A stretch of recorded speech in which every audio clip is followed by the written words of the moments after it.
And I ended up thinking food shapes everything. It's sort of, again, one of those things that as soon as you've thought it or said it, it's so obvious. I mean, we are food. There is no life without food. There is no such thing as cheap food. We've created the illusion of it by externalizing the true costs. And the true costs are everything from climate change to biodiversity loss to water depletion to soil depletion to deforestation. But I think, the time has come that we actually need to sort of say, to challenge the assumptions that we make about what makes people happy. Because we are not happy. A lot of people say, oh, nobody wants to farm anymore, it's far too... This is absolute rubbish. There are thousands and thousands of young people who are desperate to farm. Sure, where do all these collaborations has to start? How can I have lived in London all my life and not seen this? It's so obvious. Caroline, thanks for coming. I have already watched several videos of you, from TED Talks to also other podcasts that you've been on, because, I mean, your point of view on how food can help us actually now in the future to solve the problems that we have and how we have to create the cities around it. It's quite fascinating, and it gives us a very good deep perspective on it. But before I dive into this, I would like to know, what got really your interest in studying how food affects cities? Yeah, well, it's a great pleasure to be with you, and thank you very much for inviting me on your show. This is the first of many questions you're going to ask me that I could take at least an hour to answer, but I'll try not to do that. The short answer is that I was an architect, and an architect is something I always wanted to be, even from the age of about 8 onwards or something. And by the way, I have no idea why that was, because there were nothing like that in my family. My family all come from the world of business or medicine. So anyway, there I was studying architecture. And almost immediately, I think, when I began to sort of actually do it, I was at Cambridge. I had a feeling, oh, well, this is all very well, but there's something else that I'm interested in that isn't this. So if you like, from the age of 17, a new quest began, which went on for over 20 years. So basically, it was very difficult for me to articulate it at the beginning.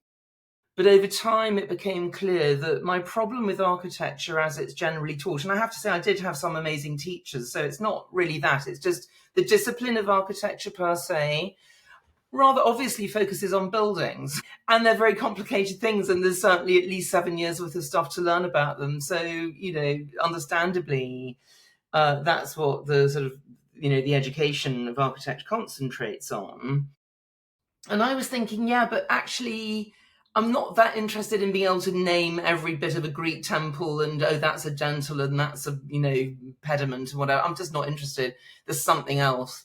And it became like a sort of search or a journey or a quest or something to work out what this other thing was. And it took me to Rome, where I was a scholar and I was studying the everyday life of the city in Rome for half a year. And I chose naturally the market area of the city because I thought, well, this will be where the most evidence of everyday life will be taking place and so on. And I was correct about that. And then I got eventually headhunted to the London School of Economics to teach on their cities program there. And that was quite interesting for me as well, because obviously, well, it was the first time that urban design or architecture had been taught at the LSE. And I loved it because I was with all these non-architects talking about a much broader range of things than just architecture. And I felt I was getting close, so I called the study that I did in Rome, I called it the mundane order of the city. And and the word mundane was very interesting to me, and it's become interesting. It's never stopped being interesting, but it just meant, every day, the word mundane just means normal and boring, if you like. But then I looked up the root of the word, and the word is mundus, the Latin mundus, which means worldly, cosmic, of the universe. And I just thought, wow, so I was getting kind of close to the thing, but not quite there yet. And it was actually in a conversation with one of my colleagues at the London School of Economics about, sort of writing about the city, but not in a way that kind of is just like, oh, well, there's a public space and there's a gallery and there's a museum and there's lots of housing, but actually in a way that really sort of excavated what cities are. And I'm from London, so I'm a city girl, so I knew they weren't just all this stuff about circulation and buildings. And it was during that conversation with Roger Zagolovich is his name, and this is in April 2000, so that's how long ago it was. I had the idea of writing about a city through the lens of food, and it just came to me in that conversation, and it was, oh my god, oh my god, it was literally, my hair stood on end, I got goosebumps on my skin, it was like, this is my thing. And it had taken me, as I say, more than 20 years to get there. And I'd always been interested in food. I'd read about food. I'd put it in my students' projects. I didn't mention that I started teaching architecture very shortly after I graduated as an architect. And I'd always put food in my students' projects because I found that if I did that, it was much easier for them to imaginatively inhabit the project, and sort of animated it for them. But what I hadn't done is take the idea of food and put it here and thought, I can look at all the things that are important and interesting about a city through the lens of food. And that was the moment I had that idea. I was just wondering, this first idea is what you reflect in Hungry City, no? That is the first book. No, I just wanted to make sure if we were talking about it. Can you explain a little bit what you mentioned in there and what you... It's what became Hungry City, exactly. And anyway, so I had this idea. I got really excited. It was all I could do to not run out of the room. I suggested we met in a bar in central London in the Hotel Russell. And so it's a very dramatic space, and I thought it might be good for having creative ideas. And I was correct. But it was all I could do to not sort of just run away immediately and start working on this thing, because I was so excited. I just knew this was my thing. And I basically went to the London Library, which is a library you can take books out of. And I can't work in libraries because I've got a bad back and stuff. So I just typed food in the kind of subject index, took the first 10 books out that came up, took them home and started reading them. And I was very lucky. The very first book I read was an amazing book by Massimo Montanari about the culture of food in Europe. And I realized within a few days, really, that this was a huge thing I was asking, because really, describing a city through the lens of food very quickly became asking the question of how do you feed a city, and that's a bit like, I realized, asking what is urban civilization. And I thought, well, I can't do this. I'm not qualified to ask this question. This is huge, and who am I to ask this question? And I thought there must be some massive section in the library about food and cities that I just haven't somehow come across in, 20 years of being an architect. There wasn't, by the way. And this is the really, really weird thing that happened to me. I had an idea for a whole set of reasons that turned out to be, if you like, massive, that nobody else had asked. That's just the weird thing that happened to me. And of course, it turned out that people had asked it, but I only found them a lot later on, and they're historical mostly. I mean, the most recent book I found that was even along the vague lines of the questions I was asking was written in 1930 about New York, and I only discovered that after I'd published Hungry City. So, but it's just the idea that, feeding a city is really, really hard, and it requires a thing called countryside that often gets completely left out of the narrative, And then there's the whole question of what is the food? How is it grown? How does it get into the city? How is it bought and sold? How is it cooked? How is it eaten? Where does the waste go? And how does that all create a sort of endless loop? So it's really following the journey of food through the city to see both historically, but also now, and also asking questions about the future. How does this astonishing engine of civilization shape everything about our lives? And I ended up thinking food shapes everything. It's sort of, again, one of those things that as soon as you've thought it or said it, it's so obvious. I mean, we are food. There is no life without food. So it's a bit duh, but I mean, as I say, it's one of those ideas that's too big to see, because, it's literally like learning to sort of turn a mirror onto your inner soul and see yourself. It's like explaining to a fish what is the sea a little bit, no? Like the fish correct. Goes around the sea without knowing what is the sea. Exactly. We are food, and we live in a world shaped by food. And the last chapter of that book, just to finish, is called Sitopia, as you know. And Sitopia is a word I invented after much debate with myself and others. And it's from the Greek word sitos with an S, which just means food, and topos. And the idea is that because we live in a world shaped by food, we live in a food place that I call Sitopia, which is a kind of alternative to utopia, which of course is an ideal place that can't exist. So the big idea at the end of the book was because food shapes everything. It shapes our minds, our bodies, our landscapes, our cities, our politics, our economics, our climate, blah, blah, blah.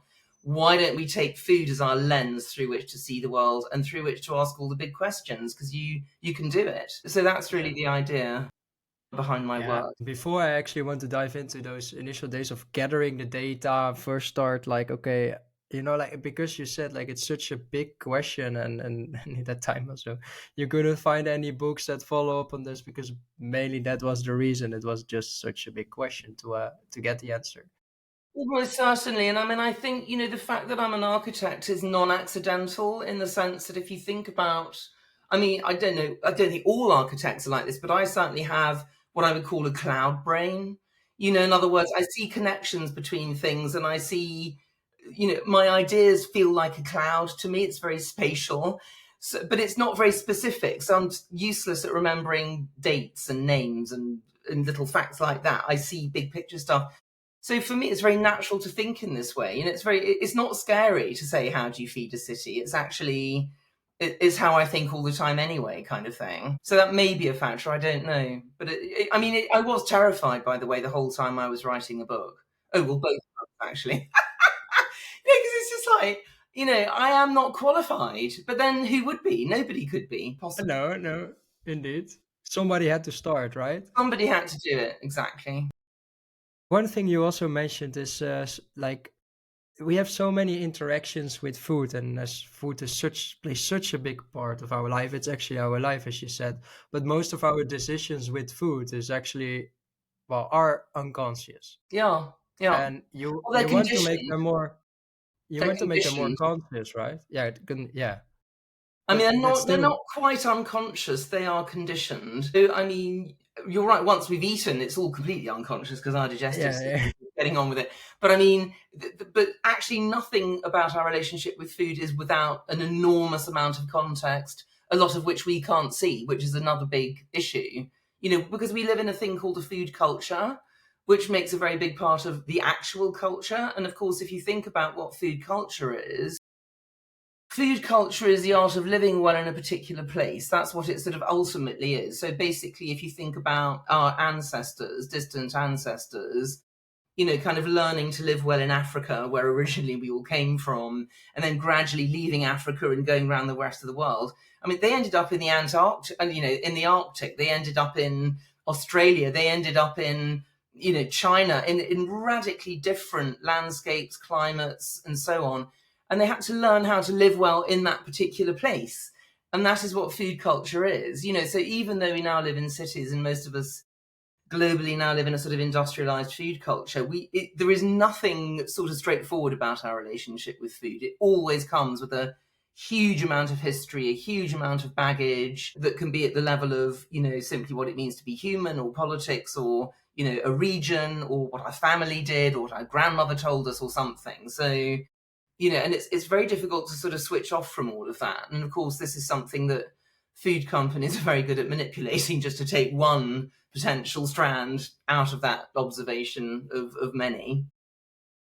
Sorry, but I don't quite know what your question was, and I just started talking. Sorry. What was your actual question? Now, look, like my actual question was actually how we can get more people looking at food. Well, actually seeing life through the lens of food. Yeah, I think they're sort of starting to do that, interestingly. So I think, I mean, as I said, I'm in my 60s, so I've lived through a very weird period in terms of food culture in, what we might loosely call the West. So, I grew up in the 1960s, and basically in Britain at that time, food was just dreadful. It was appalling. It was basically kind of meat and two veg, but, bad meat and two veg. And we were at that time getting very excited by American food, which was just starting to be available. So, I mean, if I tell you that in the UK in the 1960s, I think about 1 in 8 households had a fridge. Wow. So this is a When you think of like how normalized this now, it's true that it's a shocking thing. Yeah, I mean, it's a totally different historical era, so you had to buy food fresh every day because you couldn't keep it in your house, and therefore I grew up in central London with a butcher, a baker, a greengrocer, and so on, literally 50 yards from my house at the end of the road. That strip of, and I write about this in Hungry City, that strip of The shops today, it sells antique furniture that probably costs more than the cost of a house for one sort of, 17th century drawing board or something. So, I mean, it's mad. But in those days, food is what got you out of the house, and food was it was cultural, but I mean, it was also just basically you ate what everybody else ate. It was, and it wasn't, the food was fine, but it was really boring. It wasn't kind of we hadn't reached that point yet. Certainly in the UK, or I don't think anywhere in sort of, shall we say, the industrialized food cultures, of which I include the Netherlands and of course America, the mother of all industrialized food cultures. We hadn't reached that point of fusion food yet and all of that. So anyway, that was that. Then we had the kind of 70s, which, as you probably already know, was the great age of the sort of really the commercialization of food. And basically this is the era when the sugar industry started demonizing fat. This was in America, basically because there had been a discovery in the UK, actually, that it was refined sugar that was really bad for you and caused heart attacks and stuff. And the sugar industry went nuts and spent a lot of money doing fake research to prove that it was actually fat that was the problem and not sugar, and blah blah blah. Now, I mean, we fast forward to today, we can see that was when the obesity epidemic really began. And the problem was that people, I mean, again, the sugar industry, but also other food manufacturers began sort of producing food that wasn't really food. So I grew up on, I mean, probably 99% of the food I ate was fresh and cooked by my parents, Whereas today, as we know, I mean, in the UK, which again is always at the extreme end of any statistic you want to quote in Europe, 60% of what British people eat is ultra-processed food. So, and we now know that it was never sugar and it was never fat per se. It was the degree to which those things were processed that was the problem. So the fact that this is now known is really interesting. So, I mean, I could go through every decade and say what happened in terms of the relationship with food, but I mean, just to spool it forward to now, I think two key things have happened. The first key thing is that we've got the internet, which changes everything, because basically, for the first time, you're not limited to what your parents tell you to eat in terms of, what's available. And people, of course, go online and they're obsessed with body image and they want to look good. And, there's all the influencers saying, oh, you mustn't eat this and you've got to eat coconut milk. I mean, it's a cacophony of noise telling you what to eat and what not to eat. And I think, we've reached a point where, I mean, a breaking point, I would almost say, because they're really confused and they're really scared and nobody knows what's right to eat or not right to eat anymore. And of course, the answer is very simple. You go back to eating what I ate as a child and you're fine. But, but that's not what's available to most people now. So it's just, we're just in this kind of messy place. But I think, simply awareness of the effect of these ultra-processed foods on bodies, and of course of climate change and of the environmental damage that the way we produce food now is really, it's out there, So I do believe that we are seeing and will increasingly see a sort of, a bit of a revolution, in the sort of awareness of how profoundly what we eat shapes the world around us. Whether that's going to result in sensible solutions is, of course, another question. And another aspect of all of this, of course, is that politicians are terrified of food. As I sort of say in my book, if you ever want to know why politicians hate being in charge of the food system, look no further than the French Revolution, because actually Louis XVI, other stuff was going on, but I mean, he principally got blamed because he was responsible for feeding people, and he couldn't do that because, as it happens, an Icelandic volcano went off and there was 10 years of bad harvest, and Paris didn't have access to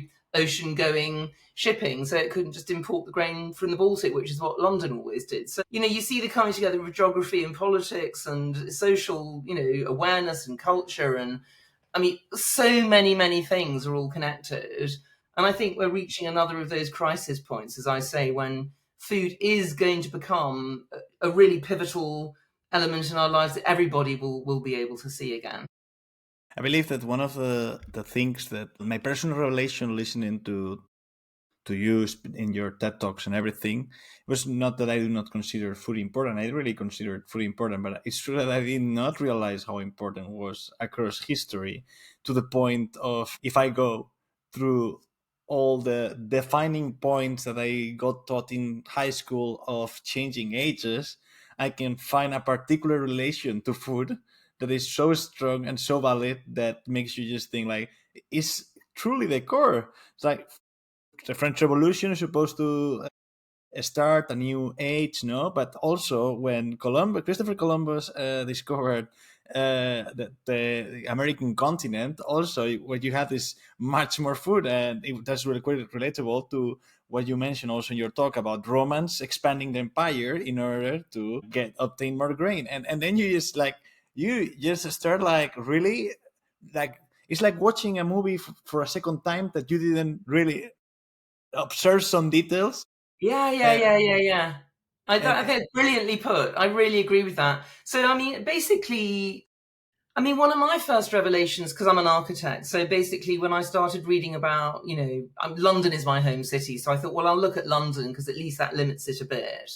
And I got an old map out of London, so from 1676, the first accurate map of London called the Ogilvy map. And I was reading all these books, about where all the food in London was traded and where the grain markets and the fish markets and the livestock markets were. And I was marking it on a map so I could sort of see it, imagine it. And this pattern emerged, and I just looked at it and went, good God, why have I never seen this before? It's so obvious. The fish is coming in by river, of course it is, duh. The grain is coming in by river. Why? Because it's really heavy and bulky. It's just too difficult to bring it over land. The animals are walking in from the north. Why? Because they can walk, so they're providing their own transport. And then I started looking at the street signs, and they were called Fish Street, Cow Street, Duck Street, Chicken Street. I just thought, oh my God, how can I have lived in London all my life and not seen this? It's so obvious. This okay, is what I Caroline, mean about food being I too big wanted to to. see. I really want to ask now because you're talking about a lot of things, and precisely in the book in Hungry City, you talk about like how food can shape the city life, and just maybe to reduce it. Also, all of these are super great facts and things that constantly are like just blowing your mind. What was the most surprising thing you found out when you were doing the discovery? I mean, I'm describing this because I think it was the moment when I realised how blind I'd been. How blind to food I'd been. And I just drew this map, and I still use these maps. I mean, I didn't even know how to use Photoshop when I made this discovery, sometime in the year 2000. But I still use the maps I drew because it's so powerful when you see it. So the revelation was more, God, this thing's been in front of my face, all my life, and I just haven't seen it. And how weird is that? So it's almost that it was my own blindness. And I mean, another classic example I have is the amazing fresco by Ambrogio Lorenzetti, which sits on the kind of the Sienese town hall, which shows the city of Siena on the left and the landscape that feeds it on the right. And, these two obviously sort of symbiotically connected halves of the civilization which need each other. That's the message of the fresco. I should find the fresco because this is visual as well as I've got an image of it somewhere. I may not be able to talk and rummage at the same time there. But anyway, I first saw that image when I was an architecture student, doing it. And I remember standing in front of it and just going, oh, that's a lovely landscape of Siena and, the sort of view of the city. That's a sort of miracle. I've actually found it. So that's the image I'm talking about. So you see the city of Siena on the left and the countryside that feeds it on the right. This thing's about 20 meters big, And I remember looking at it and just thinking, how lovely, what a nice view of Siena. What I didn't see was it's all about food. But if you look closely, it's all about food. There's sheep wandering around. There's hunters leaving the city to go and shoot something for dinner. There's, asses coming with grain on their backs. There's a pig walking to market, blah, blah, blah. It's all about food. And I didn't see it. And then when you do see it, it's just like, woo! Like I say, it's just light bulb. It's just like, oh my God, it's everywhere. And that in itself was maybe the revelation. This thing is so huge and I couldn't see it. And once you do see it, this is very, very powerful. It changes everything. It changes the way you see.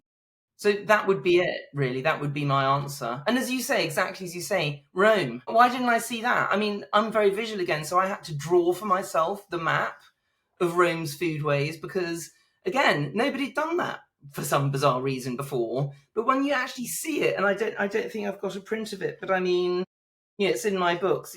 When you actually physically see it, and you then replay the history through that lens of realizing, well, there were millions of citizens to feed, and the emperors were desperate for grain. So of course they conquered, Sicily and Sardinia and Carthage and Egypt and blah blah blah blah. And then I also realized in the fact that in Spain, or at least around my hometown, every time that they dig in the ground to do some sort of reformation, they always find a Roman market. There is always a Roman market everywhere. Yeah. And that's what makes it all tick. No market, no food, no life, no Roman Empire. That's it. Yeah. Yeah, one of the things that your books also were all kind of eye openers for me, and started to think also differently on all kind of things that we do in this life, actually what is normal, and also how cities are built. I wonder, because now you go over all kind of like stages of life, and how we evolved over, and how food actually shaped it. But what were like you also see now that certain actions in the past created the problems of today. I think like you also have a good view over what kind of farming innovations or big industry, like one you already mentioned, that was actually the sugar and fat conflict there, that ended up with one of the problems that we have today, or might have a big role in it. What were others that maybe shape the problems that we are having today? I think. Sorry, I just showed people the map I drew. I've got coloured versions, but that's the one that's actually in the book. No, okay. So how I would answer that is, I would say that the problem of how to eat is our oldest shared question. In fact, we became human through trying to solve this problem collectively. And we invented tools, and we learned how to control fire, and we invented other technologies, and we harnessed fossil fuels and all the rest of it. And we built railways, and every one of these technological advances made a massive difference. We were able to grow more food, to sort of make food travel faster over bigger distances, so we could feed cities, etc., etc., etc. But the fundamental question's never gone away. And the fundamental question, of course, how do you feed yourself, has also got, if you like, in brackets afterwards, sustainably. Now, if you're a hunter-gatherer living in an incredibly rich, fertile, abundant river delta, which most of our ancestors did. The idea that hunter-gatherers lived in desert, where they most of the remaining ones now live, is rubbish. They all lived in the best bits, the best food producing parts of the world. Of course they did, because they carried on walking until they found somewhere where they could feed themselves very, very easily. So the question of how are we going to keep this thing going never came up. And this is what's really interesting. If you look, cutting out, hundreds of thousands of years of history. But if you look at our transition, if you like, from hunter-gathering to farming, from farming to living in cities, from living in cities to, if you like, maybe making food in a lab, or making protein from sunlight, or all the kind of very high-tech stuff that's sort of, being proposed now. At every stage of that journey, we've kind of left a way of feeding ourselves behind, and kind of thought, oh, now it's going to be much better. But always there's been a sort of secret loss that we haven't taken into account. So for example, as I say, when people moved from being hunter-gatherers to being farmers, even though they could then create more food and therefore build cities and so on, what they left behind was complexity. So hunter-gatherers, we now know, are, if you like, the healthiest humans ever to have lived, because they had a hugely complex diet, consisting mostly of wild foods, and entirely, shall I say, of wild foods. And wild foods, of course, are much higher in all the sort of, the chemicals that the plants themselves produce in order to be healthy and provide their own defense. So, wild foods are extraordinarily healthy. So we're only learning this now, because actually digestion itself is a very it's a very late developing scientific field for various reasons, probably one of which is, as I say, food always gets ignored because people don't want to think about it. It's just like, oh, we've solved that, let's go on to something else. So what got lost from the transition from hunter-gathering to farming was complexity, and, if you like, healthiness in the diet. So we shrunk down, humans in history have eaten something like 30,000 different kinds of food. A massive amount of food. And we shrunk it down to about 9 kind of key foodstuffs, all of which are domesticated. And of course, when you domesticate a plant or an animal, it gets less nutritious because you're, as I say, reducing its inherent kind of self-preserving chemicals, or, you know, sort of elements that it has to make it vibrant and alive. So you kind of dumb it down a bit, if you like. You know, so we've now got cows, we've got sheep, we've got goats, we've got pigs, we've got chickens, we've got barley, we've got wheat, we've got soy, we've got rice, you know, and then it starts going into the B categories pretty quickly. So we shrank down the sort of the available foods that we rely on massively. And then we moved into cities, and that was the next step of seeming progress in terms of the way we were living, but also leaving something behind. So when we became predominantly urban, which only happened in 2006, I mean, the only way that's possible is if you sever the connection between the city and the countryside. So basically, the bigger the city you live in, the further away your food comes from. So now, notoriously, you know, the food for a city like London comes from all over the world, you know, and travels crazy routes and gets denatured to get there and blah, blah, blah. So what you're sacrificing in that step of so-called progress, if you like, is freshness and regionality and seasonality. Of course, you know, we did this 150 years ago. So, I mean, you know, the railways were the game changer in terms of transitioning to predominantly urban living. Nobody then knew about climate change. Nobody could imagine running out of world. And then, I mean, I can go on again, you know, there's so many things, but let's say fossil fuels is the next one, farming with fossil fuels. Oh, wow, tractors much better than horses. This is really recent. This is the mid 20th century we made that transition.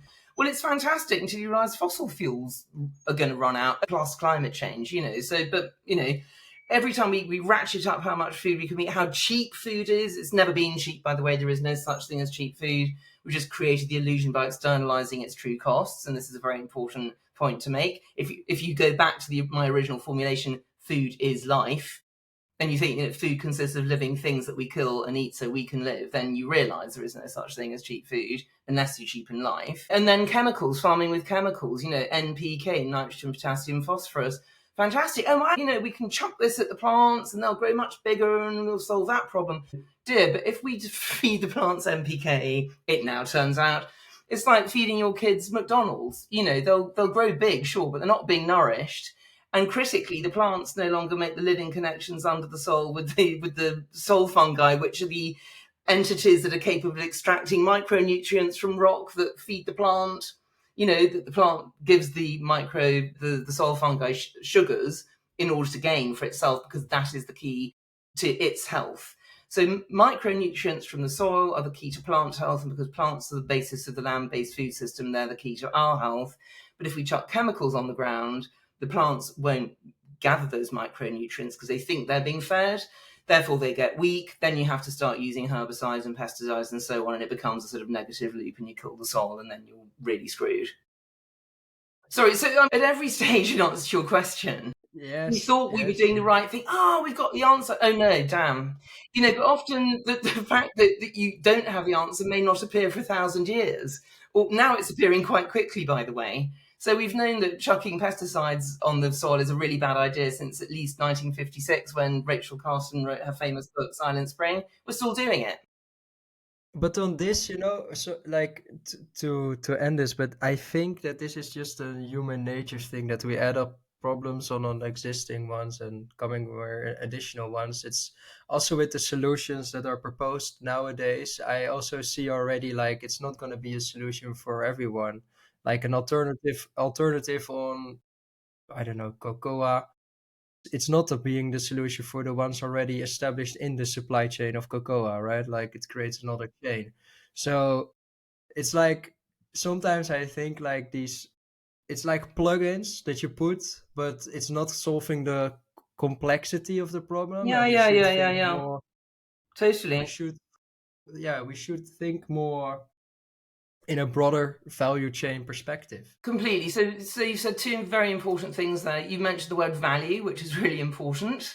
This is a key to everything. So basically, as I say, we live in a Sitopia, what I call a Sitopia, a food place, but we live in a bad Sitopia because we don't value food. It really is that simple. If we did value food, if we internalize the true cost of food, put it that way, which means that, for example, if you want to eat a hamburger, made from livestock that's been raised on recently cleared rainforest, for example. I mean, somebody did the calculation a few years ago and said that the hamburger ought to cost $200.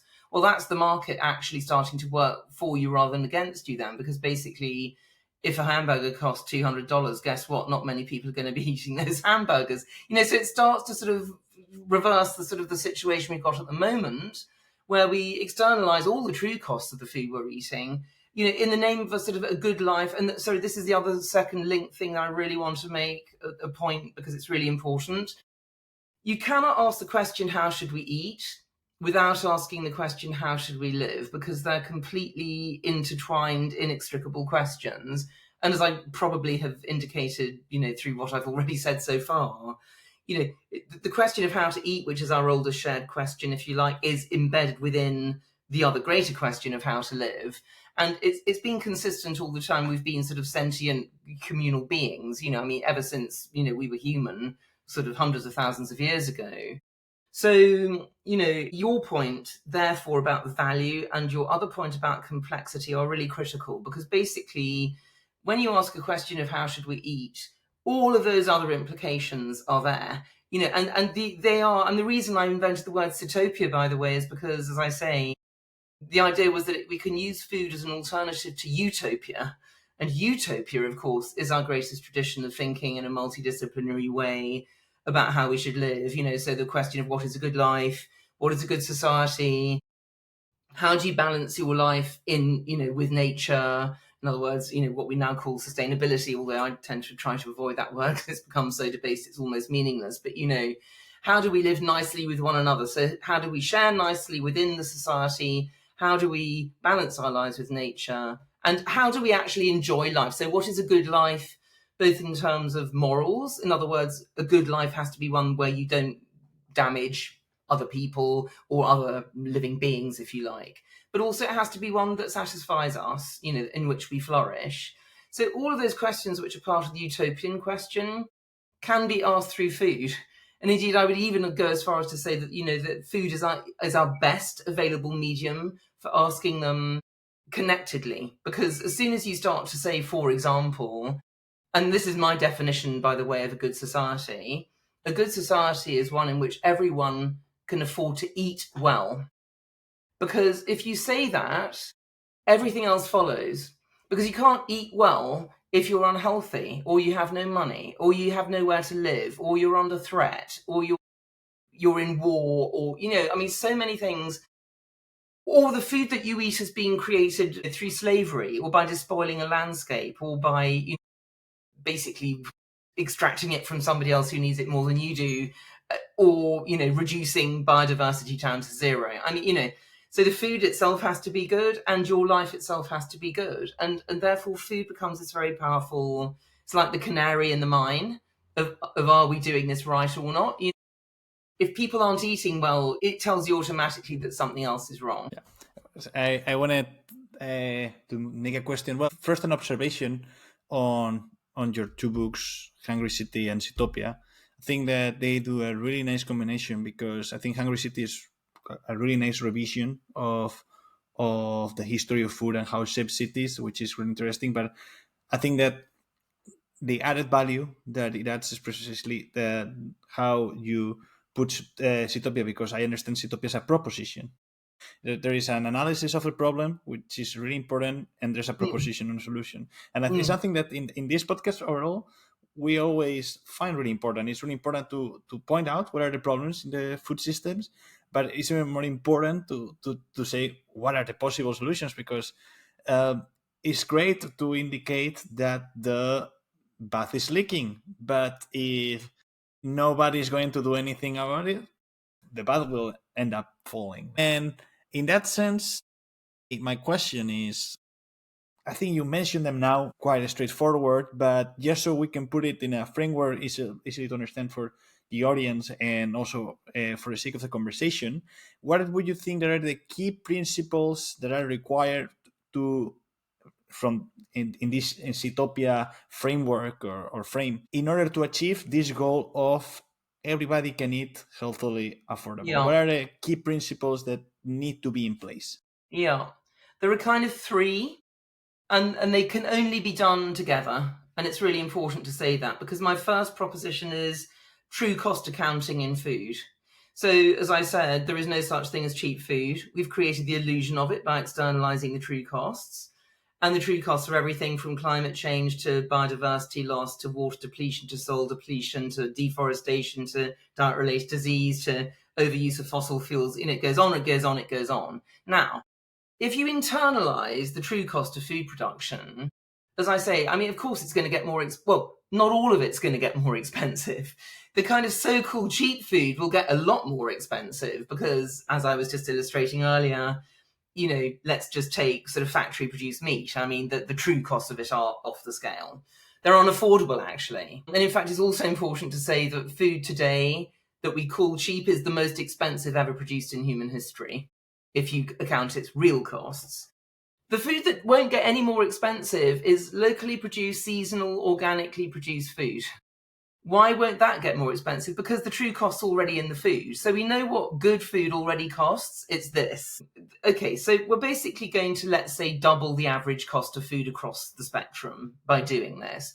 Shock horror. Oh, now we've got, you know, double the number of people who can't afford to eat. My God, blah, blah, blah. Okay, simple.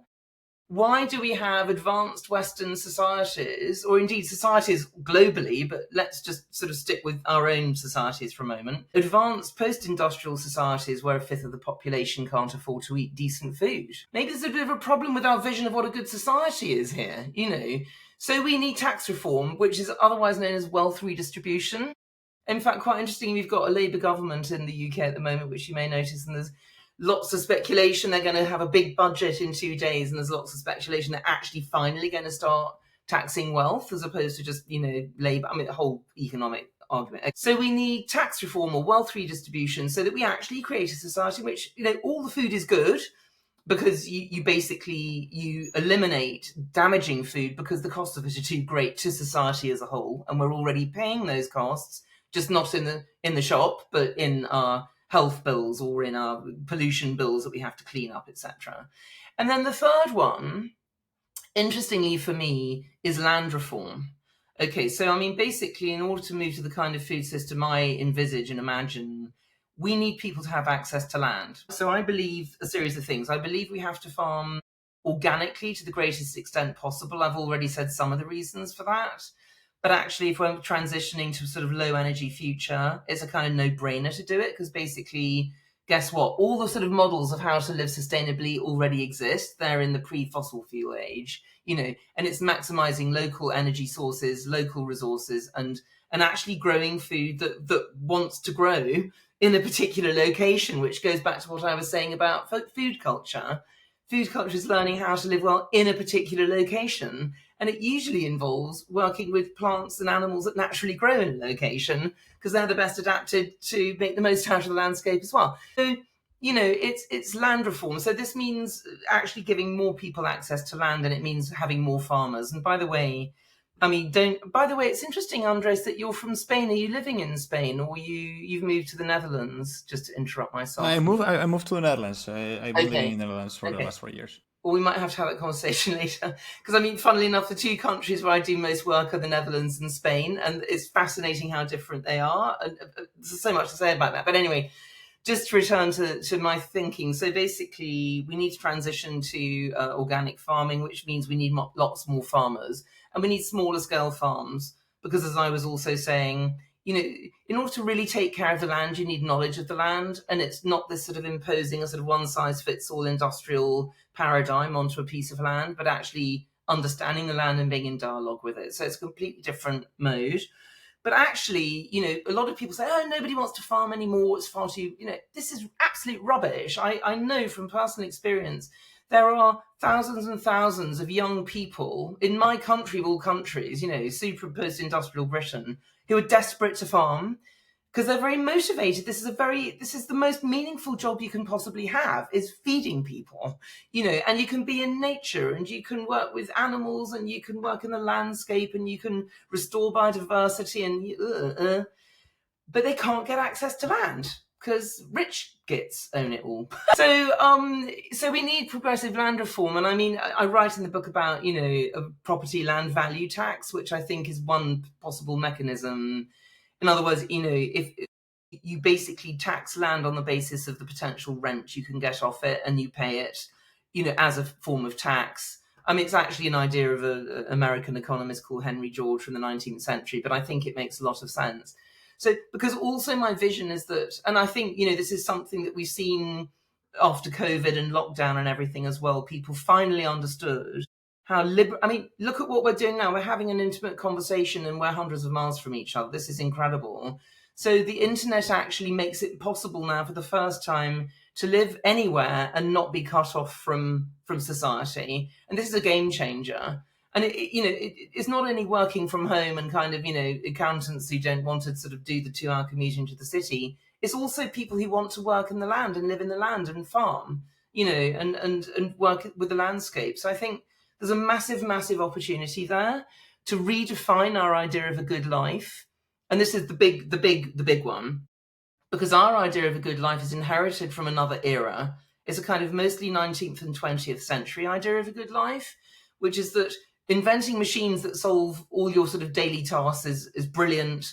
And basically all anybody wants to do is kind of have ever bigger fridges and cars and buy lots of new clothes and go on holiday 3 times a year. And it's absolute bullshit.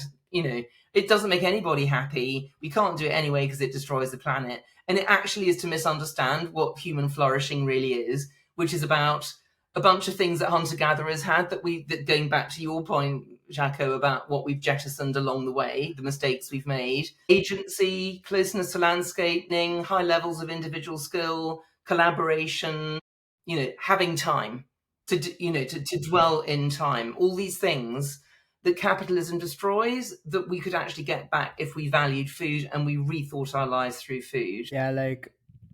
Wow, you say a lot of interesting things, first of all. And one of the conversations Hannes and I had also previously before this was basically how you see all these innovations and stuff that you propose, also these 3, as succeeding in the current system. Because in the current system, we have seen it as well, with a lot of we previously had a talk with a investor as well, and also he says like, yeah, you don't see a lot of startups within this space coming up because basically they cannot afford that long period, because the system that is established politically and all kind of things makes it not happen. And the only part that can make happen is the big players, because they have the money, they have the facilities, they have everything already established, so they can work within the system.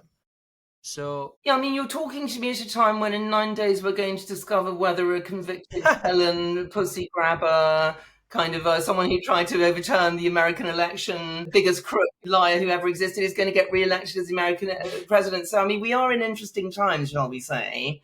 So, yes.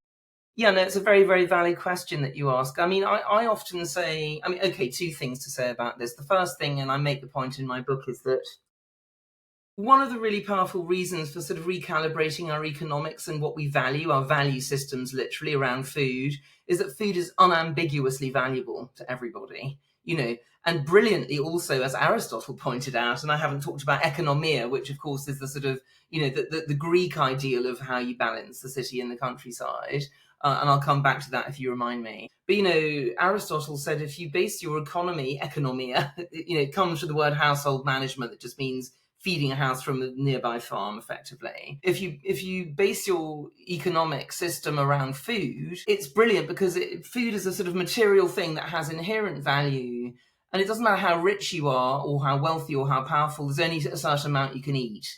So Elon Musk is basically, apart from being completely mad, is basically, about 1 billion times richer than about half the global population. This is completely out of kilter and insane. But Elon Musk probably doesn't eat much more than you or I do. And he probably doesn't eat more. He just eats slightly better stuff. But I mean, let's say the value of his food is probably only double what it is ours. So this is something really important, that we've allowed our value system to be hijacked by money. And as you say, money brings power. And, we have belief systems, and this is particularly the case in America, and I talk about this extensively in my second book, Sitopia. You have a belief system where actually money equates to the good. So literally in America, wealth is understood to be an inherent good, and it's never to be questioned, again, which is why a crook like Donald Trump has such power in America, because nobody realizes that his dad handed millions to him and he lost it all about 85 times. Basically, they see him as a successful billionaire businessman, and therefore he must be a good guy. Hey, so we live in crazy times when, what people see and understand is completely distorted. So yeah, we've got an uphill battle here. However, I do think that if we gave people the tools to live a different kind of life, they would take them. So this is education. This is basically teaching kids, how to cook, how to grow, and other skills, carpentry, house building, medicine, useful stuff. And then said, okay, how would you like it if we're going to redesign the political system? Because the populists, like Trump, like, Johnson, like Orban, half the people now gaining power in the West, and the West is all we've got left, because otherwise it's just authoritarianism anyway, pretty much. They are feeding on what I call they're speaking straight to the amygdala. So basically we live in very perilous times. Climate change is real. Population growth is real. There are many, many threats that we face. Migration is real, sort of biodiversity loss. People are terrified, basically. And there's many, many psychological studies now that show that basically when people are scared, they stop thinking. So the so-called human bit of the brain here, prefrontal cortex, which is off, and they just use the reptilian bit, which is basically the fight and flight bit, which is the amygdala. Trump is a genius because he knows how to talk directly to the amygdala. There's a reason why he just talks fear, fear, fear, threat, threat, threat, because people then look at him and go, oh, you're the only person who can save us. Now, how do we kind of get out of this doom loop? Answer, we give people the tools to live a life as some sense of security that actually decouples them from a sense of dependence on some authoritarian orange blob, and actually makes them think, I can live my own life. It gives them back their sense of independence. And there's no better way to do that than through food. So give people not only skills, but give them land. Give them skills and land, and give them if we value food as a society, then basically literally millions and millions of people will have a potential new good life to be led by feeding people. So it's just turning the whole value system on its head. And it's also sort of saying, forget all that rhetoric and all that rubbish. Actually, we just need to sort of believe in ourselves. In Europe, we have astonishingly fertile land and, amazing climate for growing food. Okay, we've got climate change and that's a threat, but we can work with it. If we decide that's what we're going to do, if we're going to privilege this and value this, there's so much that could be done. And it's just it's a kind of alternative path I'm not hearing at the moment. What I'm hearing at the moment is, we're going to carry on as we are until we hit the iceberg, if you like the Titanic political thing. Or, oh, the guys driving the Titanic are wrong. Hey, we've got a much better boat over here, but actually we're going to steer even more into the iceberg. Nobody's thinking, how about steering away from the iceberg? So I think of myself as, and people like us who are having these kind of conversations, we're creating lifeboats, which is a completely different alternative way of thinking about what a good life in the 21st century looks like. And actually, if you do the maths, we can do this. It's just not what we're trying to give people. We're trying to say to everyone, chase the sort of capitalist 20th century dream. We're running out of, planet. Oh, let's colonize Mars. It's completely insane.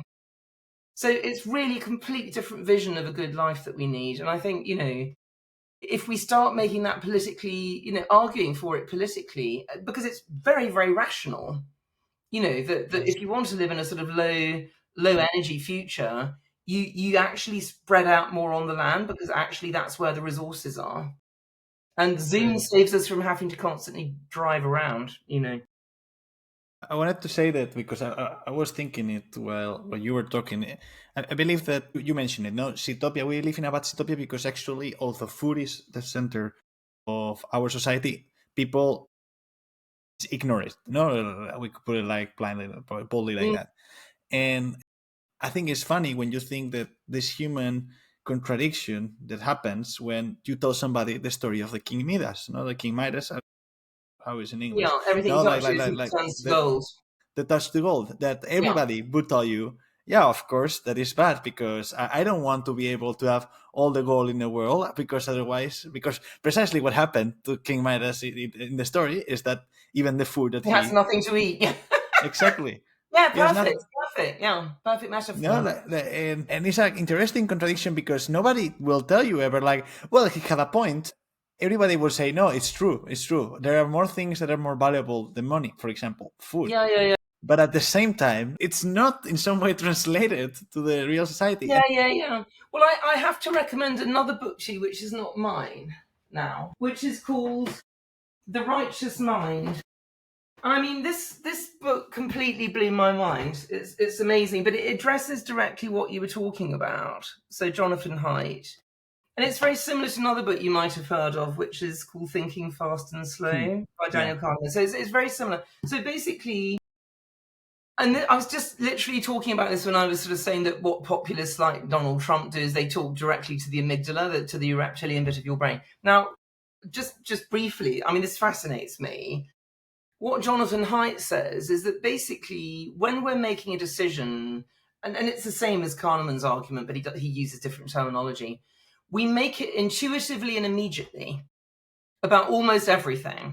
And so it's like if somebody's walking to you down the street and you make the decision, am I going to just carry on walking and get close to this person, or am I going to run away because they look pretty dodgy to me? You make this like this, and then this bit of the brain, the human bit, the prefrontal cortex, you use to analyze why or post-rationalize why you've already made that decision, So, yeah, no, he looks fine, he's wearing a suit, he must be fine, he's carrying a briefcase, he's not going to rob me or whatever. But you've already made the decision, and he uses the analogy, he says it's like your brain is, the reptile brain is an elephant, and the prefrontal cortex is the rider of the elephant, but it's the elephant that leans, and then the rider just rationalizes why it's going in a particular direction. Now, you replay that in terms of what you're saying about Midas, or in terms of populist politics or whatever, what we're witnessing in America at the moment. Their elephants have leaned a long time ago. So it doesn't matter what you say. And Trump famously said I could walk down Fifth Avenue and shoot someone and it wouldn't make any difference. He's right, he's correct. Because the elephant's already way over here. And all the rider's doing is post-rationalizing why it's gone that way. It's not thinking. In other words, we are not thinking. Now, if you take away politics and you sort of extend this to basically the existential crisis that we face, which is pretty much, you could say, are humans going to make it through the century sort of thing? That's the sort of level we're at. Guess what? Everyone's terrified. They're in crisis mode and they've leaned in a direction. So basically a politician or a philosopher or a leader of any kind who suggests powerfully to them how they can be okay, even if it's a total lie, they've gone down that road already. So our job is really difficult. As I say, this is why, the only way we're going to sort of win the argument about an alternative way of doing this is through kindness and safety, and, if you like, something that's so attractive and so alluring that people go, even though they're over here, they go, I've actually ridden on an elephant once, and it's very interesting. As it's going through the forest, you can kind of feel it sort of looking right and left and thinking, oh, is there something yummy to eat over there? And you can almost feel it thinking. So we have to lure people in the other direction by saying, look at this amazing good life you could be living, which is nothing like the old good life that we know makes us all miserable and trashes the planet anyway. And it's called having a lovely garden and living in a small community that's very supportive and having really high levels of personal skills, so you don't have to rely on Google or, kind of plumbers, or, you can do, you're going to be smart and you're going to be very independent, but you're going to have a backup community if things go wrong, and you're going to do something really meaningful that you will love so much that it won't even feel like work. And that's an old utopian vision. I mean, in fact, if you read utopians for thousands of years, that's more or less what they've tried to offer people.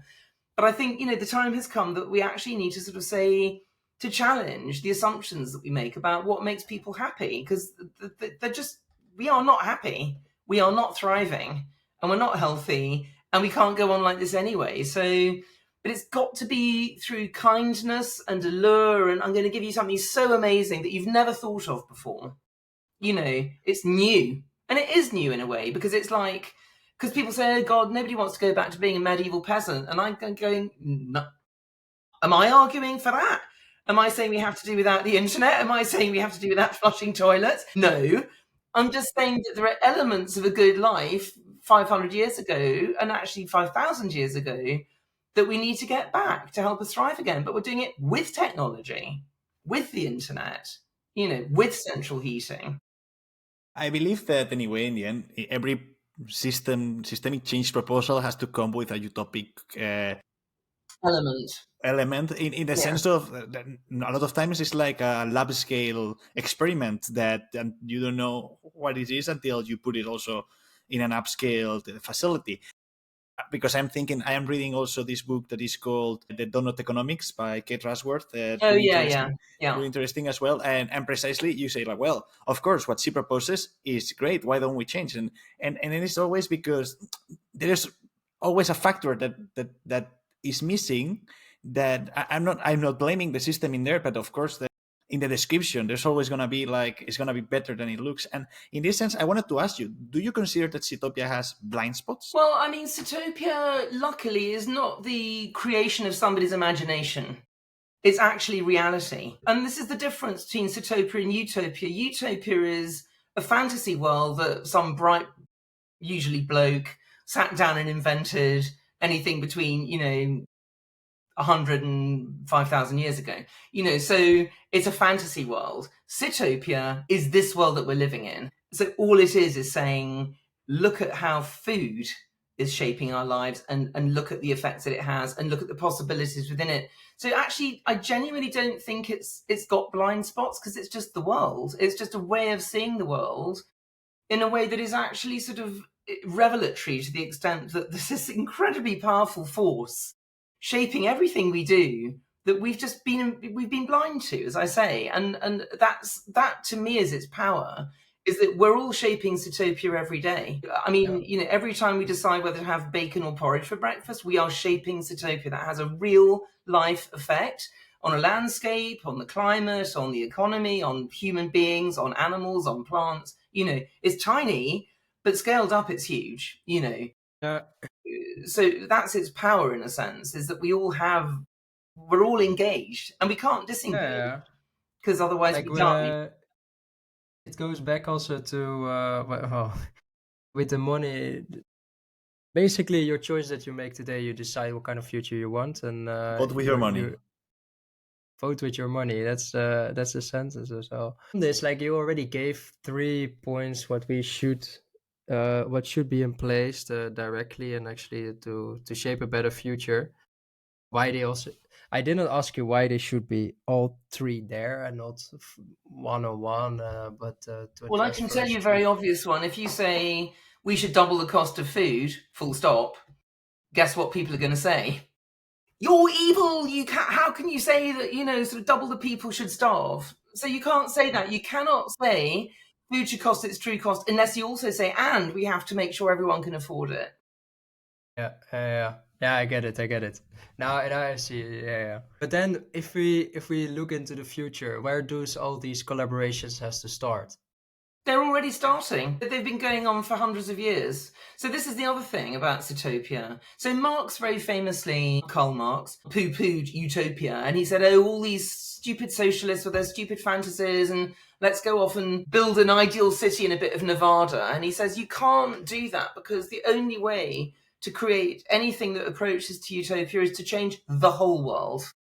And this is what I find really interesting. So basically, I mean, as you probably know, there's a thing called the food movement. I mean, informally, it's been going for about 50 years. It actually mostly began in America in the 1970s, when, I mean, there was a sort of, there was a crisis in America, believe it or not, because they 1 year didn't have enough grain. And Nixon was actually president at the time, and he tried to get grain from Russia, and Russia refused to sell grain to America because they could see a political opportunity in not doing it, shall we say. And there were riots and there were protests and so on, and he went never again. And then, his agriculture minister, Earl Butz, famously said to farmers, get big or go or die. In other words, that was the moment when farms in America, small family farms, were forcibly shut down so that you could create these enormous monocultural mega farms so America would never starve again. Yet another of these examples where you sort of say, where did we go wrong? And you look back and go, actually what they had before was kind of ideal. Lots of complexity, lots of diversity, lots of people actually farming the land directly with huge knowledge of what worked and what didn't work. Anyway, there you go. But basically the sort of where I'm heading is saying we have the answers. It's not like we sort of don't know what we need to do, but there's a barrier because that has all been sort of characterized as, oh, that's the stuff in the past and we can't possibly want to go back to it. Yeah. But the possibility is absolutely there. It's just it's a series of choices that we make. Yeah. So I'm not quite. Remind me what the nub of your question was again. Oh, it's actually where should then the collaboration start to create it? Right. So basically, a group of hippies in the 1970s said, "Hey, to hell with this. This isn't how we want our food system to be." And they set up. It's still going today, 50 years later, the Brooklyn, the Park Slope Food Co-op in Brooklyn. And they said, we're going to get together as a community in Brooklyn, fairly well to do, but they weren't particularly. And we're going to go out into the countryside and we're going to find farmers, we're going to find apple growers and ranchers and grain producers and stuff. And we're going to say, how about you just sell your food directly to us? No middleman. We'll give you a guarantee that we'll carry on buying for you for, decades to come. So you've got total security. And that's what they did. And it's still going now. And it's a brilliant model. Cut out the middleman, cut out Tesco's, or Albert Heijn or whoever it is, and just, buy directly from the producers. That was the idea behind the Garden City. So that exists. But utopianism, it doesn't matter how far back you go. The Greeks were already thinking about this stuff. That's what economia was, which I now need to explain briefly because we're running quite over, I guess. But anyway, economia, which I mentioned, basically it was Plato and Aristotle saying, how would the ideal city feed itself? And they said, well, obviously the ideal city would feed itself from its local hinterland, because that way you have, the freshest food and you also have control and, you have independence. So economia just means household management. So oikos is the house and nomos is management. So you have a house in the city and you have a farm in the countryside. The farm feeds the house and it can be no more than a day's horse ride away. So there's a scale issue here. And then if every citizen has that arrangement, then the city is self-sufficient. Job done. So that's good economia. And of course, economia is the basis of our word economy. So people have been thinking about this stuff for thousands of years. It's not new. The problem is an eternal problem. How do you feed a city, shall I say? Because actually today most of us live in cities. And it's paradoxical. I call it the urban paradox. The fact that we want to be together as human beings, we're political animals, as Aristotle said, we're sociable. So we love being together and we're more than the sum of our parts when we're together. But the more we gather together in cities, the further and further away we get from our sources of sustenance. Yes. So that's the paradox. And that's what most utopian tracks through history have tried to solve one way or another. I have then one question before we go to the ending, because our audience are quite a lot of people working in the space of food and agriculture, right? Like professionals within this space and in this sector that's currently so established over the years. What practical steps can these professionals take to apply like Sitopia's principles in their work? Well, and I just certainly don't want to preach. I really respect farmers and food producers because they are, as I say, the most misunderstood, misrepresented and undervalued people in society.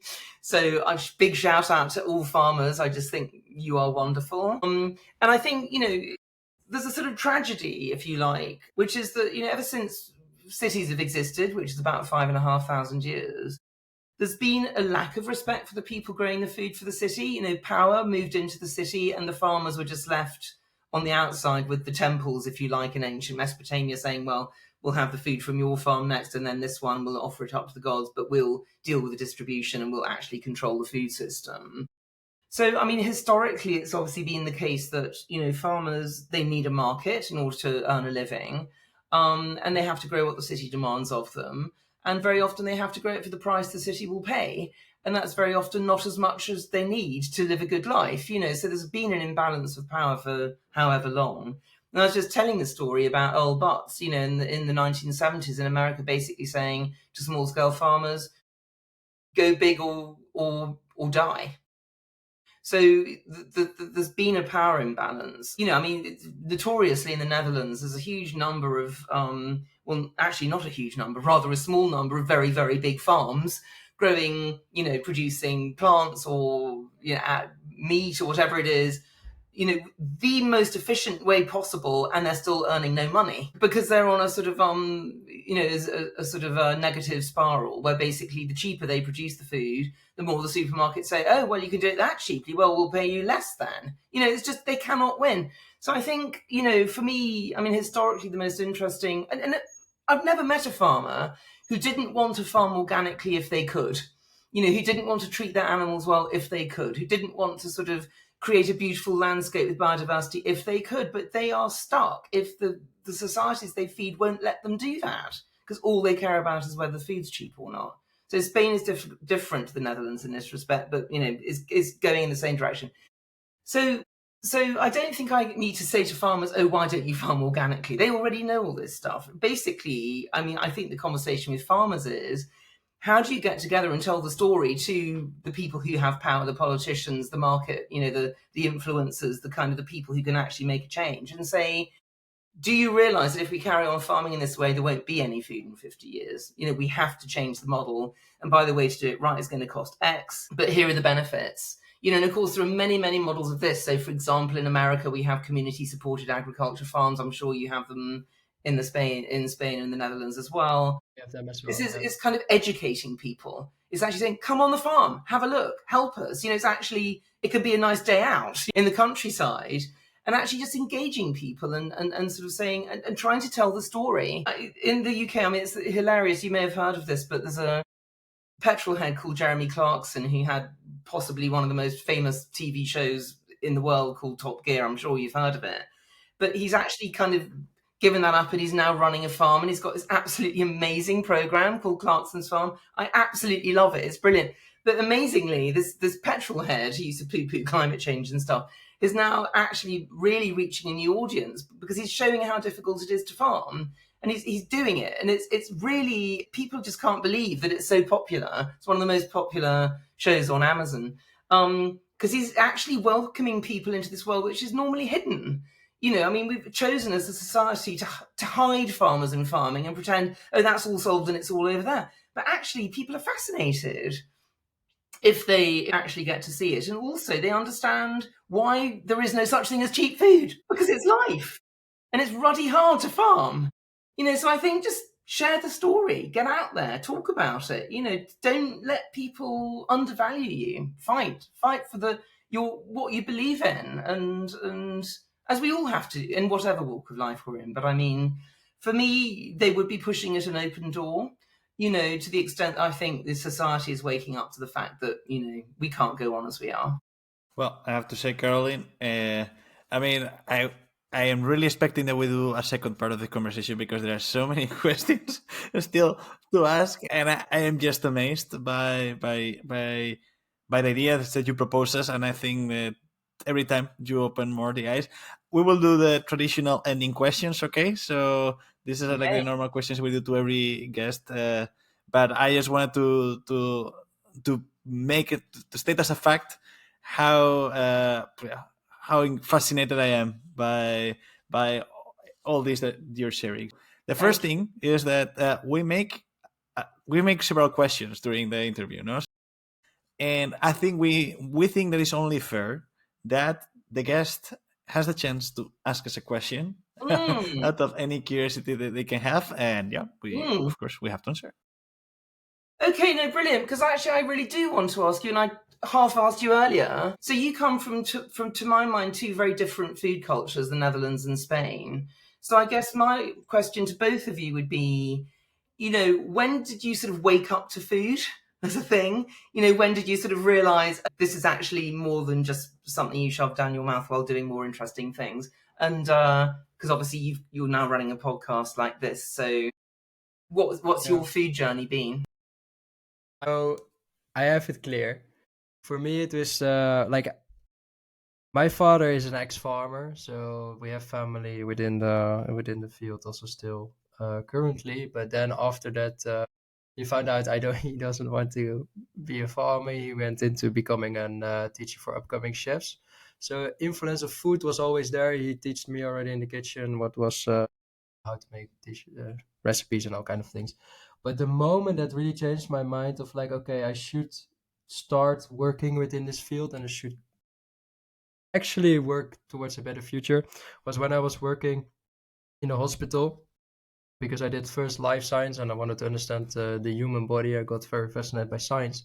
But when I was working in the hospital, I found out like that even a place where I thought like this should be the example of people coming in, showcasing you should live your life like this because then you can live endlessly healthy and etc. It wasn't the case. So but I didn't blame the persons there. It is basically the system that was not in Yeah. place because also within the hospitality of within the hospital scene, the doctors and etc. never got any studies on No. just nutrition, It's incredible, which isn't is it? what it is. Doctors aren't taught about nutrition. Ah! It's crazy, and we see Mm, now more and more that all these metabolic health diseases are all kind of like lifestyle changes, or which requires changes of your diets, yeah. etc. But at that time, I was like, yeah, this I can work either on the treatment side, which a patient can come every month back, or I can go to the prevention side and start thinking about solutions on that side. Mm, So mm.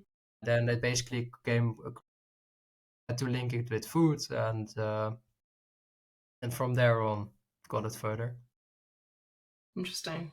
Yeah, in my case, well, in my house we always I, I I come from a small city in Spain, and in my house we always valued a lot food. Food is a synonym of joy. In my house, my father is an excellent cook, and actually, when I was little, I wanted to be a chef, Mm.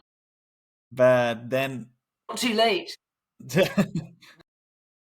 Yeah, I remember that in a moment, Makes good paella. my mother was even like seriously when I was I think 12, 13, looking for schools where I could be a chef once I started, because I was like really yeah, that's what I wanted to do.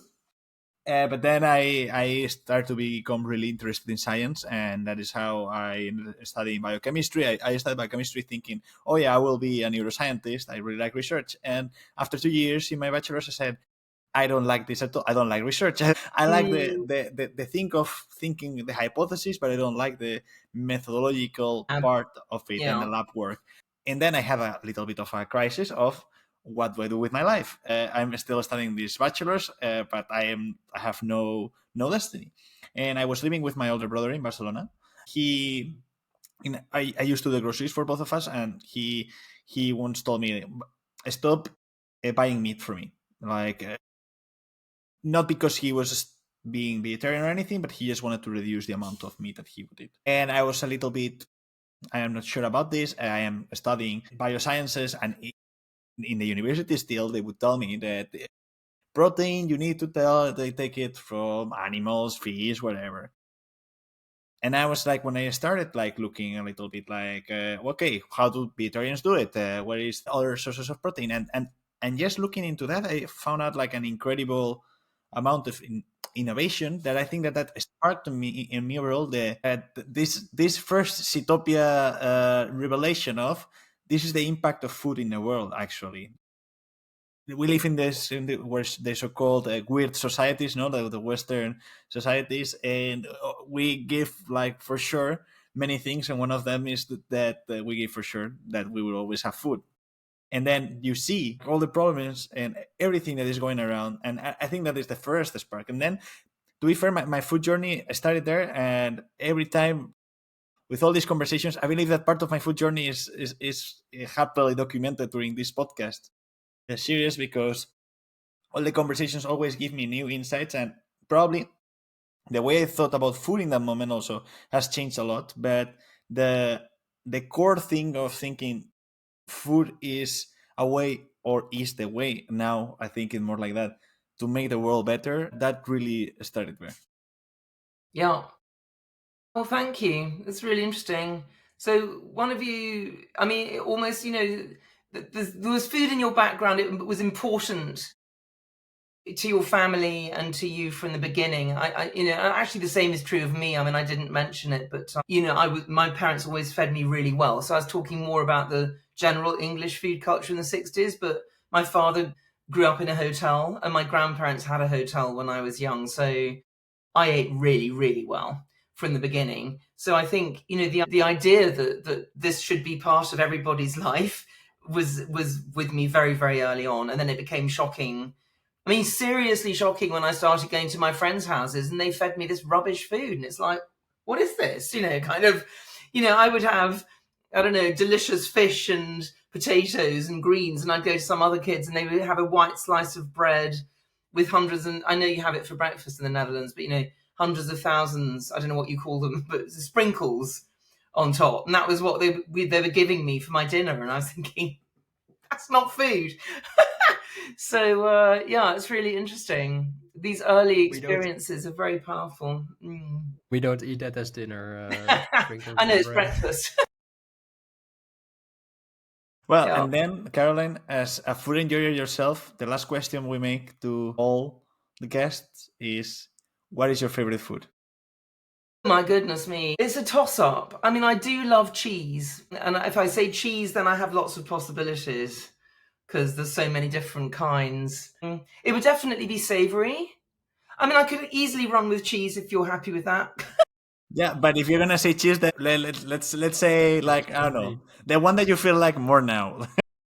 I mean, it could easily be, to be a delicious manchego would make me very happy, but also cheddar, of course. We have incredible cheddar in the UK. And also Stilton. Our Stilton is, a very creamy blue cheese, which is amazing. Right now, I'd probably have cheddar. I mean, to be, patriotic. But genuinely, I could fancy a bit of that right now. And I, in fact, have some in the fridge, so that works. And I will say, Obviously, with a little glass of wine. Yes. enjoy it then. I mean, it's a good one.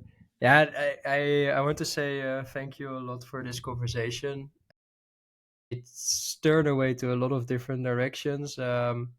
Basically, completely different than as the questions were done before. I But did I honestly, warn you. I enjoyed it a lot. Yeah, you did. But that doesn't matter. It doesn't matter. We had a very. I hope that everyone. So, like, I mean, for me, there's a lot of things that gave me different insights and things to take with me again that I'm probably gonna sleep over. But I Wonderful. will recommend the audience as well to for sure read the books that you made. At least the last one, Utopia. I mean, that's one that is. Yeah, it's a brain opener for a lot of Thank things. you. Well, it's been a great So thanks pleasure a lot. talking to you, and thank you very much for inviting me. And good luck with your podcast. And I also hope people enjoy listening to the conversation. And if they have any questions, you can find me on the internet. Yeah. Thanks so much, Jacko and Andre.